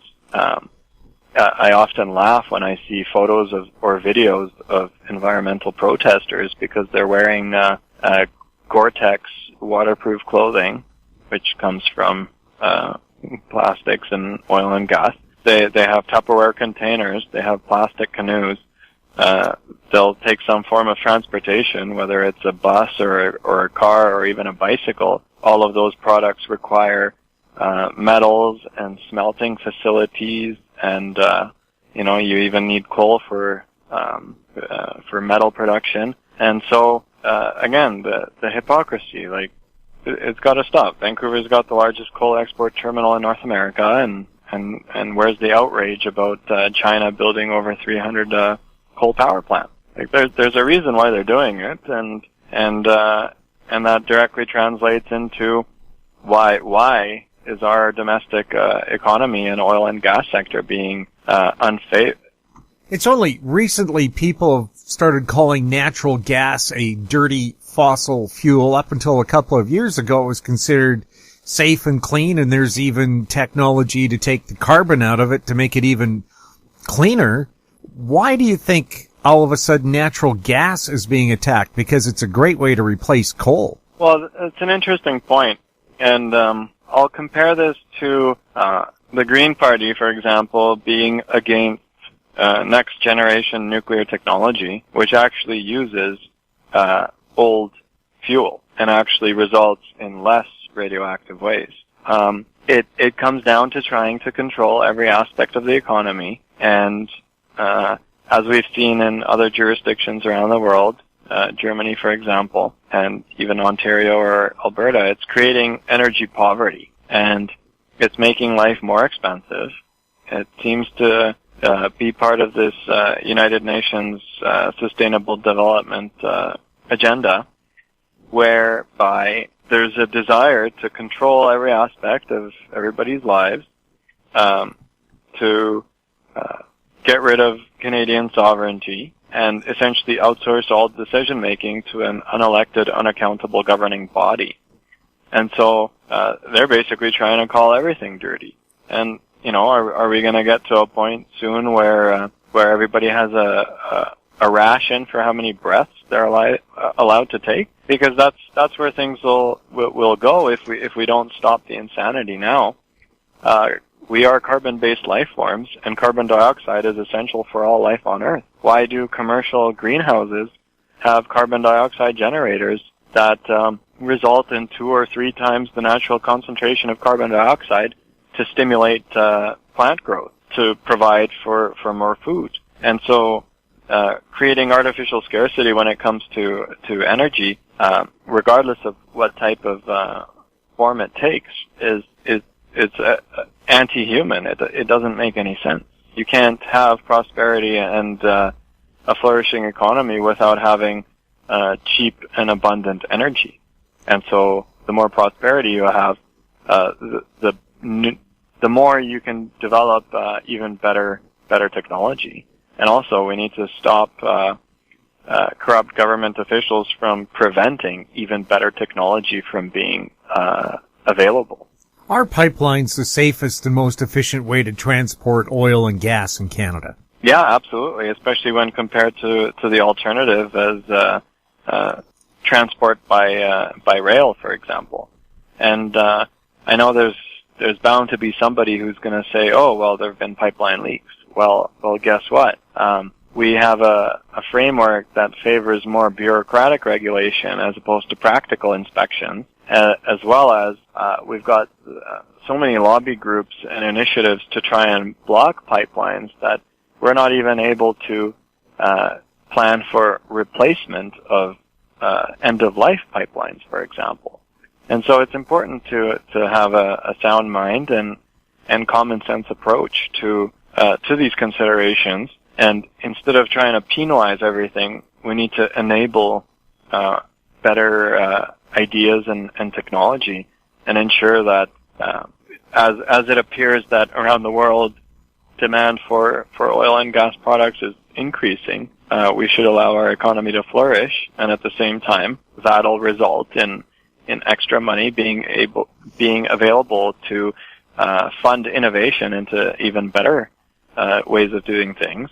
But in the meantime, why should we be increasing the amount of oil and gas that we're importing on both the east and west coast, when instead we could be enabling for responsible resource development domestically and having good jobs that result in prosperity at all levels, and particularly for First Nations, because it seems like their attempts at self-governing and even self-reliance have been harmed by all these natural resource sector projects being either cancelled or delayed. Should Canada strive to be self-sufficient in oil and gas before exporting to other countries? Absolutely. There is one caveat here, though.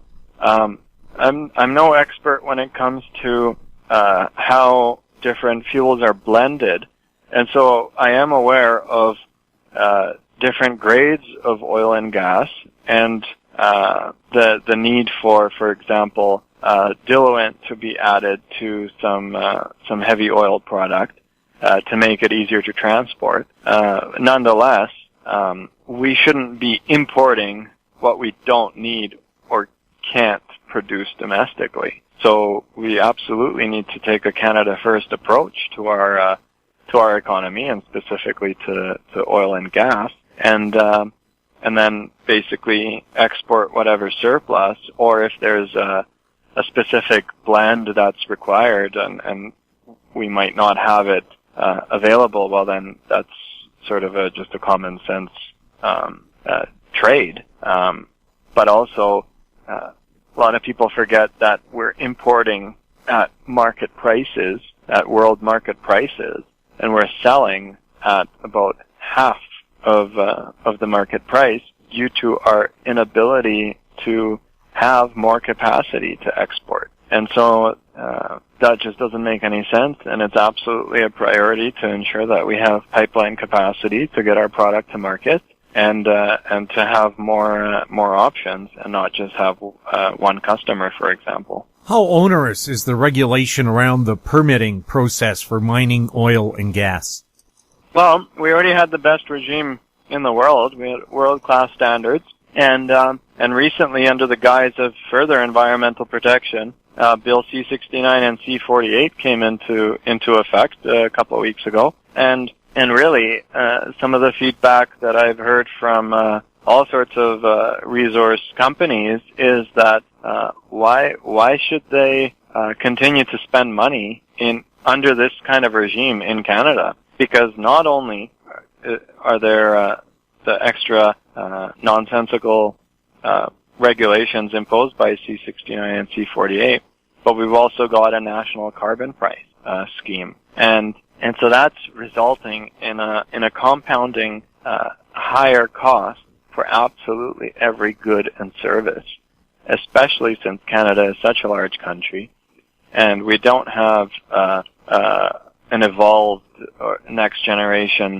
rail network, and so really all of our transportation relies on highways that haven't been updated or expanded for many years, and so really this is hampering our economy. It's resulting in uncertainty. I think it is directly attributable in part to the inverted yield curve that's affecting Canadian bond yields, and it's resulting in uncertainty on the local level, territorial or provincial levels, as well as federal levels, and capital markets, because we're seeing increased efforts to lock up land around the country as well as waterways and prevent development, and all of that is making it near impossible for a project to get off the ground, especially in the Yukon, not even having a clear timeline as to when or how projects will be approved, and even not ensuring that adequate resources are available for the permitting process. So it's extremely onerous. It doesn't make any sense. And only the People's Party of Canada will repeal these economy-killing regulations and cut taxes and eliminate the carbon tax, and most importantly, not replace it with something else, which is what the Conservative Party of Canada wants to do. And unless the PPC policies are adopted, why would anyone invest in Canada? It's so much easier to invest in more friendly jurisdictions that actually encourage business investment, and Canadians need to understand the implications of this, because if we don't re-attract that investment into Canada, we're not going to be able to have a balanced budget, and we're not going to be able to maintain government programs, because where's the money going to come from? The more that we borrow, the more deficit budgets that are run, the lower our credit rating's going to be, and the further our purchasing power will erode, and it'll absolutely decimate our economy. Are the First Nations being hampered by over-regulation by design? It definitely seems like it. Several years ago, I actually was flown to Kitimat for a job interview. At the time, I was living in Vancouver, but after the oil prices tanked in Alberta, it was sort of the next hopeful outlook for natural resource sector workers. And there was a lot of excitement at the time about the prospects of LNG projects in and around the Kitimat area. And unfortunately, none of those projects have come to pass. And recently, actually, we've heard even more detrimental updates where China would be able to basically import their own modules for construction of that project, as well as their own workers. And who benefit? Well, it's not the First Nations that were along the proposed Northern Gateway pipeline route. It's not the First Nations that were working with natural gas and oil companies in northern British Columbia. They've had that opportunity essentially taken from them. It's the same thing in the Yukon, whether it's oil and gas or other mineral exploration projects and mine projects. On one hand, the federal government's been trying to sway them in terms of having more autonomy and self-government and self-reliance. But on the backside of things, it's imposing regulations that are resulting in capital flight and uncertainty for investment in the natural resource sector. And so really, in a roundabout way, the First Nations are being kept, at least the way I see it right now. And if somebody has updated information, I'm all ears. But it seems like their efforts at self-reliance and efforts to bring prosperity to their communities and hope for a better future are being sabotaged. And that's not fair to anybody. It's creating more division, and it's most unfortunate. Is voter fraud a big concern in this federal election? I've seen several examples recently on social media of non-citizens receiving voter information cards, which would indicate that they are registered to vote. And while some may recognize the importance of election integrity, I'm sure there are those who either don't know or don't care, and it's raising a lot of eyebrows. We've seen several articles over the last year of voter information cards being mailed out to international students or permanent residents or simply people on work permits in the country. And to the best of my knowledge, it looks like the list of electors is updated via administrative and electoral data sources, And these sources include lists from recent provincial or territorial elections, as well as files from the Canada Revenue Agency, Immigration, Refugees and Citizenship Canada, provincial and territorial driver's license files, as well as vital statistics files, and provincial and territorial electoral agencies with permanent voter lists. It's also possible for electors to themselves supply with Elections Canada with their information. And so that's quite the list. And I know many people who are not Canadian citizens yet have a driver's license but aren't citizens. So where's the check for citizenship? Where's the validation that the list of electors is only citizens? I definitely have some suspicions that there are seemingly opportunities for non-citizens to be able to vote, and it doesn't instill a lot of confidence, that's for sure. How can people find out more about your election campaign and the People's Party of Canada? So I've got a website, yukonppc.com. I'm also very active on Twitter and Facebook. So on Twitter, the handle's at ppcyukon, and then on Facebook it's yukonppc. Links to both social media platforms are on the website, yukonppc.com, as well as a phone number and email address so people can get in touch directly. And I'm happy to reply to all communication requests and share what I consider to be absolutely the best platform in Canada for Canadians. And it's a stark contrast when compared to the other platforms by the traditional mainstream parties. And just one more point, a lot of people are seemingly swayed by the argument of a vote split. And I would urge folks to consider what the definition of insanity is, and that is doing the same thing over and over and over again, specifically voting Conservative or Liberal for over the last 100 years, and expecting a different result. Maxime Bernier formed the People's Party of Canada after he concluded, in his own words, that the Conservative Party of Canada was intellectually and morally corrupt. And we've also seen all the news about our Prime Minister and the ethics violations, among many other hypocritical things. And so, contrary to popular belief, the People's Party of Canada is growing in awareness. And there's a lot of non-voters or people who haven't voted for years who are basically motivated enough to say enough is enough of the establishment parties, and they're in support of the People's Party of Canada, which puts Canadians first and doesn't worry about the rest of the world, because the federal government exists after all to take care of Canadians, and so I commit to doing that. And as do all other principled candidates for the People's Party of Canada, and just very excited with the momentum that's growing, and I hope Canadians vote for their values and not out of fear. And I think there's amazing opportunities that await.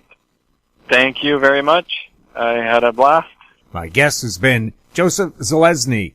He's the Yukon candidate running for the People's Party of Canada in the upcoming federal election.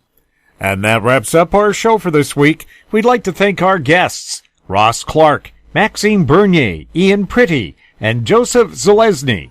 Plus, we'll have a company showcase update coming up with American Manganese CEO Larry Reaugh.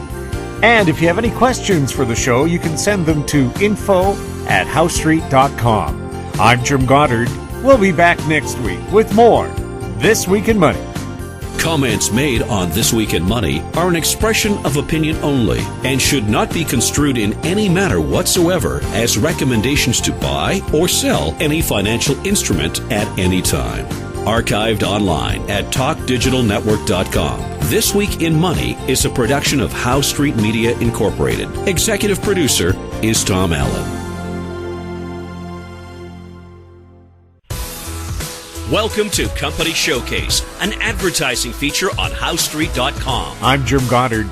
I'm speaking with Larry Reaugh, CEO and President of American Manganese. Welcome back to the show, Larry. Thank you, Jim. Larry, loads of news this past week on the lithium-ion front. Yes, it's been a busy calendar for everybody. It's certainly very positive for us with the 3 Nobel Prize winners, and one of them actually came out and stated that recycling was sort of the way of the whole future here on getting, product for the cathode materials. That was Akira Yoshino.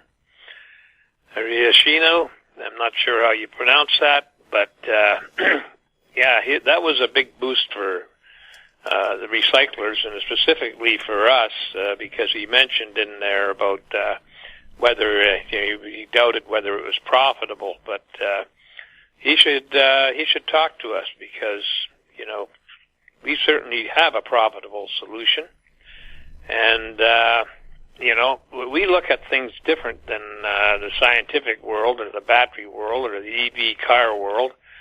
We look at things like it's a mining project, and it is. It's an urban mining project, and we know how to work with the statistics on costs and CapEx and what the value's going in, what the value you can get back out, and certainly we are cathode to cathode, and I don't think that most people look at it that way. First off, it's a resource. That's the same thing you have in a mining situation, hard rock mining, and secondly, we have a process that gets the cathode materials out, so it's battery ready. And this is extremely important, and to understand that, I think you'd have to have a background in actually metallurgy and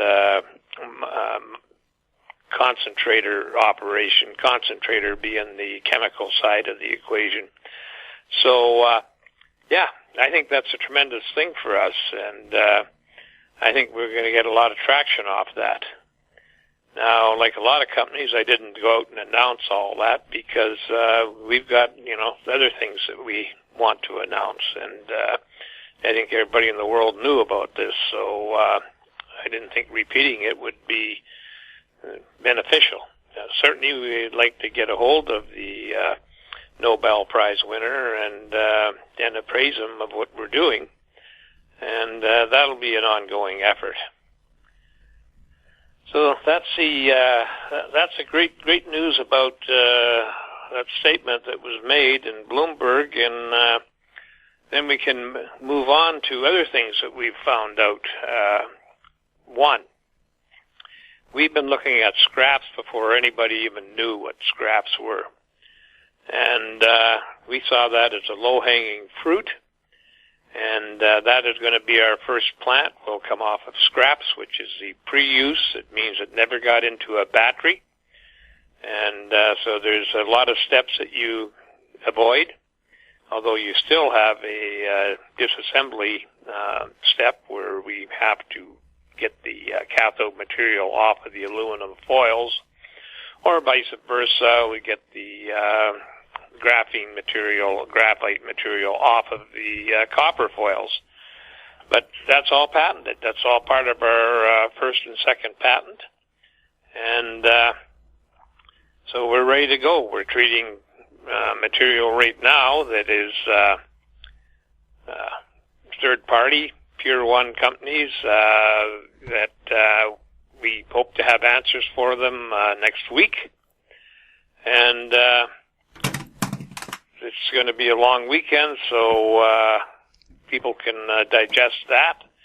Now, the other thing we heard about scraps, and we've known that the actual number between 5 and 10% that I've used in the past was much higher. We've known that because we're in direct contact with battery manufacturers, and we just, through a informed source, a reputable source, we're understanding now that the battery, battery manufacturers in China have up to 30% scraps.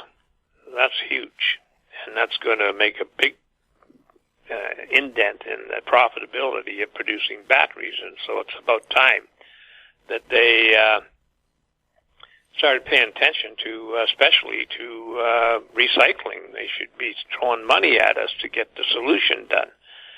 And I think that is potentially just around the corner, but that's a huge number, even if it was 15% or a solid 10%, that's still a huge number. So, but we've heard, like I say, from a reputable source that it's 30%, and, or close to 30%, so, that kind of warms my heart. Not saying that battery manufacturers are in stress. It warms my heart that there'd be a lot of material for us to process at some time here in the near future.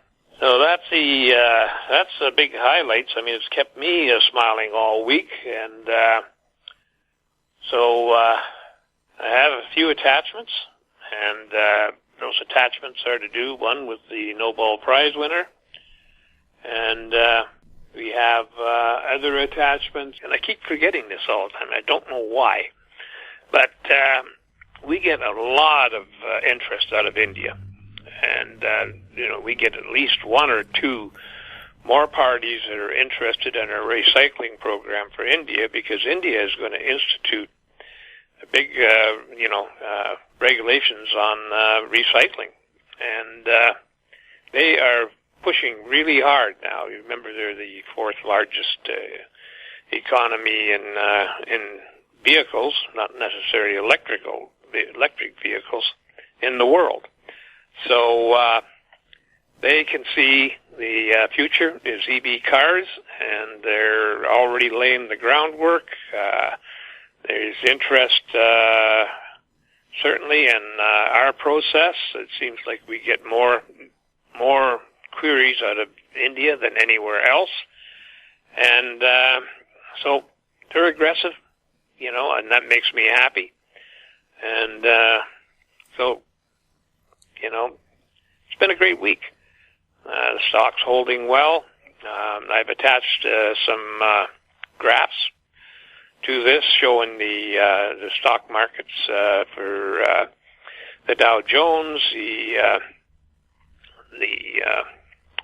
TSE, and the Venture Exchange, and the story tells itself. If you look at when they got rid of the Uptick rule, when they finally decided it was going to happen in 2011, what happened to the market. And you can also see the same thing is not quite as bad on the Toronto Stock Exchange. And weirdly enough, in 2010, the Dow Jones decided to reinstate a partial uptick rule. They were around, 10, 11,000, maybe 12,000. And at that time, they reinstated the partial uptick rule. Now they've moved up to 26,000, and you're not seeing that reflected in Canada, where we have no uptick rule. You think that would be a lesson learned, but obviously it's not.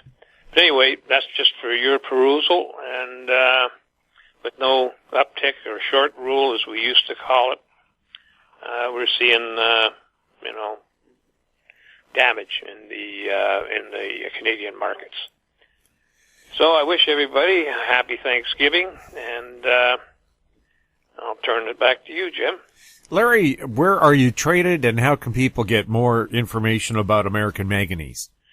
We're traded on the TSC Venture Exchange under the symbol AMY. We're traded in the U.S. under the symbol AMYZF, and we're traded in the Frankfurt under the symbol 2AM.